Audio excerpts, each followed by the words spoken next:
शंकर के शिवलिंग को बनाने के लिए मिट्टी कहाँ की होना चाहिए, किस जगह पर बनाना चाहिए, मिट्टी में कैसा जल मिलाना चाहिए। जब शिवलिंग का निर्माण करें, शंकर के शिवलिंग को जब बनाए तो सबसे पहले कैसे बनाए उस तक का विधान शिव महापुराण में और लिंग पुराण में कहा गया। महाराज कहा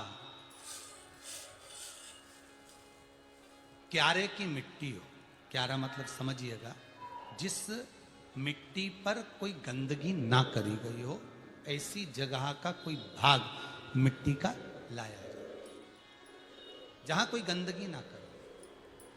शिव महापुराण की कथा कहती है।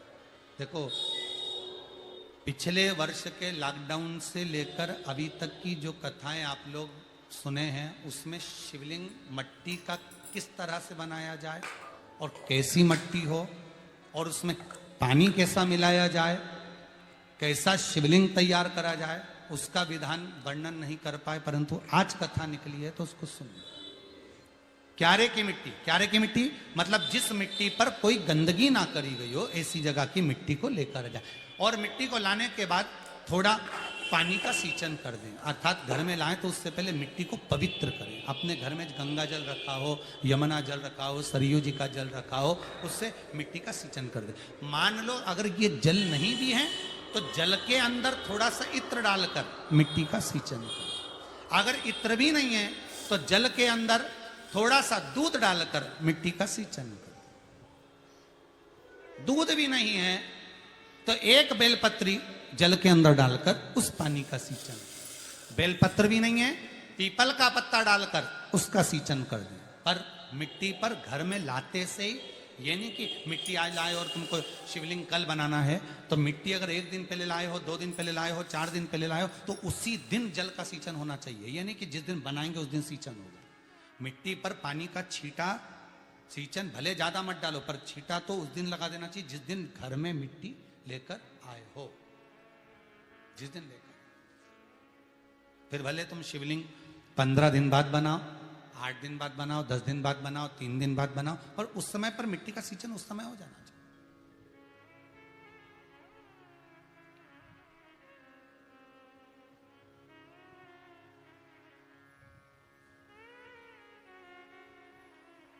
फिर कहा जिस दिन शिवलिंग का निर्माण करो उस दिन प्रातः में अगर आप शिवलिंग बना रहे हैं तो ब्रह्म मुहूर्त में मिट्टी को गला दो।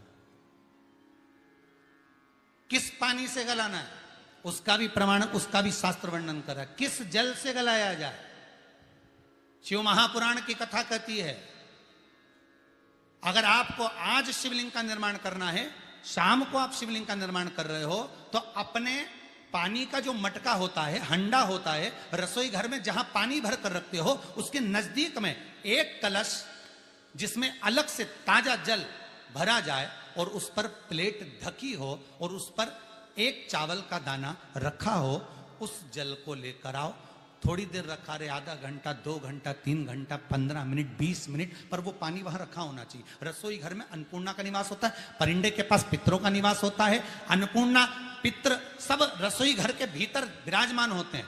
शास्त्र कहता है 33 कोटि देवता एक समय के लिए, एक क्षण के लिए हमारे रसोई घर में प्रवेश करते हैं। इसलिए रसोई घर को तुम पूरे घर को स्वच्छ रखो ना रखो, पूरे घर को तुम साफ रखो ना रखो, पर रसोई घर एकदम क्लीन होना चाहिए, साफ होना चाहिए, स्वच्छ होना चाहिए। आज के जमाने में तो खैर गया, पर पहले जब मट्टी के चूल्हे होते थे, जब चूल्हा बंद होता था तो उसको गीला कर कर, गोबर को या पानी में उसको गीला कर कर, एक कपड़े को गीला कर कर पूरे चौके को, रसोई घर को पोंछा जाता था। मिट्टी का होता था वो, तो भी उसको पोता लगाते थे, पोंछते थे।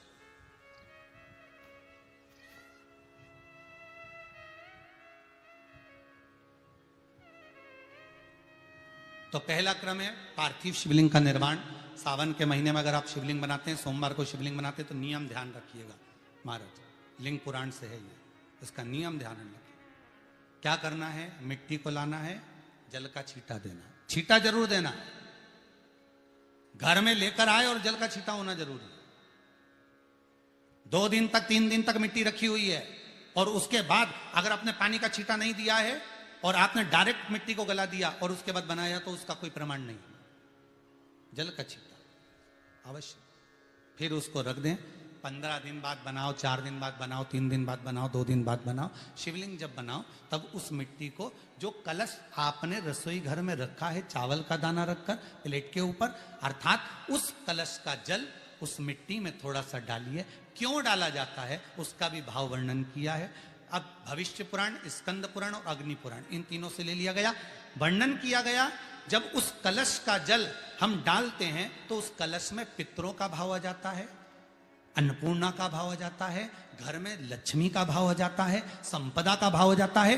पूरे 24 घंटे के अंदर एक क्षण के लिए रसोई घर में 33 कोटि देवता आते हैं, तो वो देवता का सारा भाव उस कलश के अंदर आ जाता है। और वो जल जब हम उस मिट्टी में मिलाते हैं तो गंगा, यमुना, सरयू, सरस्वती, ये 33 कोटि देवता में, तो इन सब का आनंद उस जल में आ जाता है। और वो जल जब हम मिट्टी में मिलाते हैं तो मिट्टी पवित्र हो जाती है, स्वयं कैलाश अधिपति को स्वीकार करने के लायक हो जाती है, निर्मित करने के लायक हो जाती है।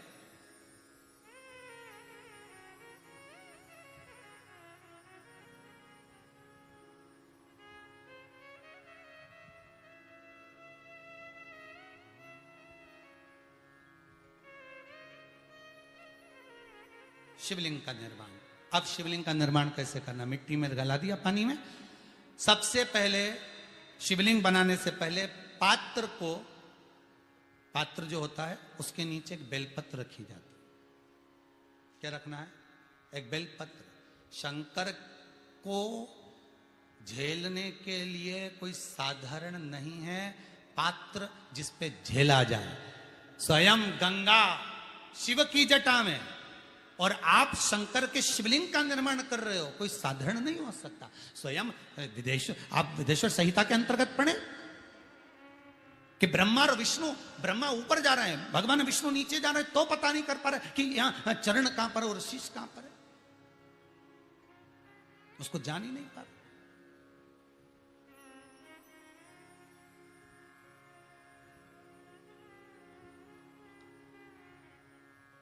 बस एक बेलपत्र,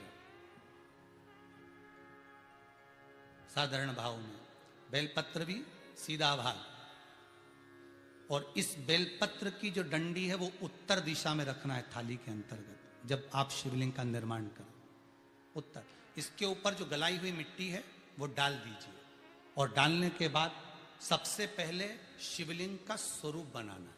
सबसे पहले नीचे की जलाधारी नहीं बनाना, क्या बनाना है? शिवलिंग का स्वरूप बनाना। बनाने के बाद उसी शिवलिंग के पास में और मिट्टी डाल लीजिए, फिर जलाधारी का निर्माण करें। फिर जलाधारी,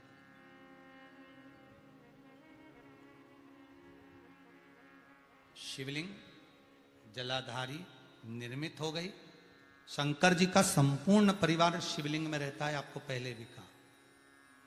भगवान भूत अधिपति भूतेश्वर, भगवान शिव का संपूर्ण परिवार शिवलिंग में, पहले भी कथा में कहा, आज फिर आपको वर्णन कर देते हैं।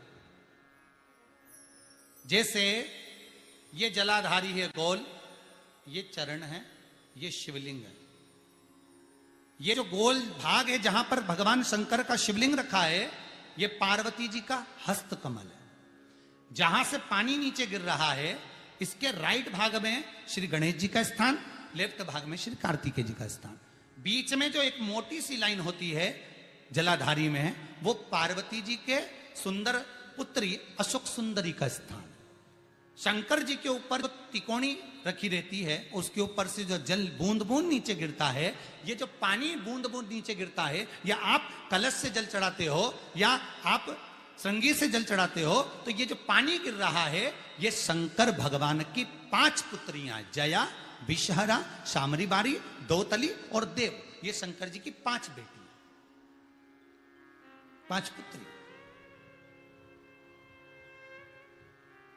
कार्तिकेय भी है, गणेश भी हैं, अशोक सुंदरी भी है, शंकर जी की 5 बेटियां भी हैं, शंकर भी है और पार्वती भी। अर्थात शिव जी के परिवार में आपको गणेश जी की पूजन अलग करने जाने की जरूरत नहीं पड़ेगी, शंकर के परिवार में पार्वती जी की पूजन अलग करने जाने की जरूरत नहीं पड़ेगी, कार्तिकेय की पूजन अलग जाकर करने की जरूरत नहीं है। शंकर का परिवार शंकर के शिवलिंग के साथ में उस जलाधारी में संपूर्ण परिवार शंकर का विराजमान है, संपूर्ण परिवार, कुछ भी नहीं, संपूर्ण और पूरा परिवार है महाराज। फिर वही बात आई, ध्यान दीजिएगा, जिस व्यक्ति को नींद ना आवे, रात्रि को सोते समय टेबलेट खाने की जरूरत नहीं, शंकर भगवान की 5 पुत्रियों का नाम लीजिए। जया, हाथ में जल लो, पलंग पर बैठो, जल हाथ में लिया, जया आचमन कर लो, विषहरा आचमन कर लो, शामली बारी आचमन कर लो, दौतली आचमन कर लो और देव आचमन कर लो। ये शंकर की जो 5 पुत्रियां हैं, ये ऐसी पुत्रियां हैं जो निंद्रा देवी को लेकर आती हैं और हमें विश्राम का आनंद सुख प्रदान करती हैं, हमारे नयनों पर विराजमान रहती।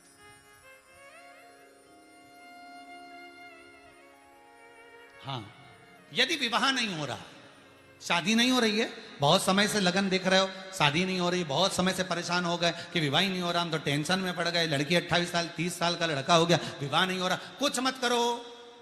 अष्टमी तिथि आए तो अशोक सुंदरी वाली जो जगह है वहां पर हल्दी की 7 बिंदियां लगा दो, लड़का लड़की का हाथ उस बिंदी पर रखवा दो, उसका नाम गोत्र बोलो, उसी हल्दी में उसके हाथ पीले करवा दो और पीपल के पेड़ पर उस हाथ के 5 छापे पड़वा दो, 3 महीने में विवाह पक्का हो जाता है महाराज। उसका इतना, अशोक सुंदरी के उस हल्दी का इतना प्रमाण,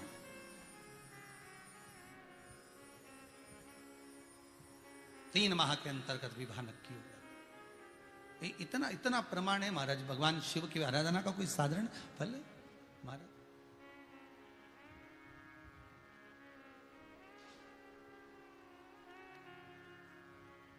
निर्मित करा शिवलिंग। एक बार सब जितने भी टीवी पर बैठे हैं, सम्मुख में कथा सुन रहे हैं, फेसबुक यूट्यूब पर सुन रहे हैं, एक बार साथ में समझें वापिस निर्माण को, शिवलिंग के निर्माण को। मिट्टी लाए, स्वच्छ जगह की, जल का छींटा दिया, रखा। जब शिवलिंग बनाया तो 1 कलश पानी पहले से 2 घंटा, आधा घंटा, 15 मिनट, 20 मिनट पहले उसको रख दिया, उसी पानी से उसको गीला करा। गीला करने के बाद उसका निर्माण सबसे पहले बेलपत्री, बेलपत्री के ऊपर मिट्टी, मिट्टी के ऊपर रखकर शिवलिंग का निर्माण, फिर जलाधारी का, जलाधारी का निर्माण और शिवलिंग का निर्माण पूर्ण होने के बाद में फिर बाबा का सुंदर भाव से आप श्रृंगार करें, अभिषेक करें, पूजन करें।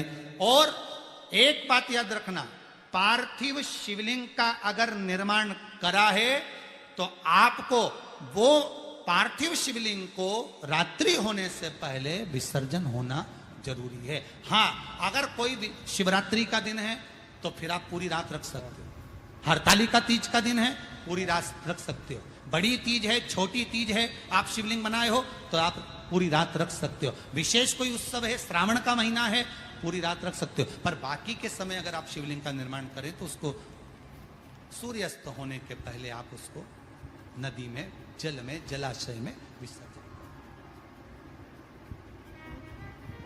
और ध्यान दीजिएगा, विसर्जन करते समय जब आप विसर्जन करें, पानी में अपने पात्र को, शिवलिंग को जब छोड़ें, उस समय पर ध्यान दीजिएगा कि शिवलिंग की जो जल की धार है, जिसका उत्तर की ओर जो जल की धार होती है, विसर्जन करते समय वो जल की धार अर्थात वो उत्तर का भाग हमारी ओर होना चाहिए और थाली इस तरह से पकड़ें कि वो भाग हमको जब डालें तो वो भाग हमको दिखे, थोड़ा सा नजर आए पानी में डालते समय। और जब वो थोड़ा भाग दिखता रहे, और जिसलिए आपने शिवलिंग बनाया, जिस कामना से आपने शिवलिंग बनाया है, वो कामना उस भाग को पानी में देखते देखते बोल दीजिए, वो कामना पूर्ण हो जाती है। इसको कहते हैं पार्थिव शिवलिंग का निर्माण करना और उसकी आराधना करना, उसकी आराधना। कई लोग करते हैं, बना भी लेते हैं, पूजन भी करते हैं, और कई बार कहते हैं हमारा काम नहीं, तो उसमें भगवान का दोष नहीं है, दोष अपना देखो। आप आए नहीं, सुबह हो गई, मेरी पूजा की थाली धरी की धरी रहे, क्यों नहीं आए, किस लिए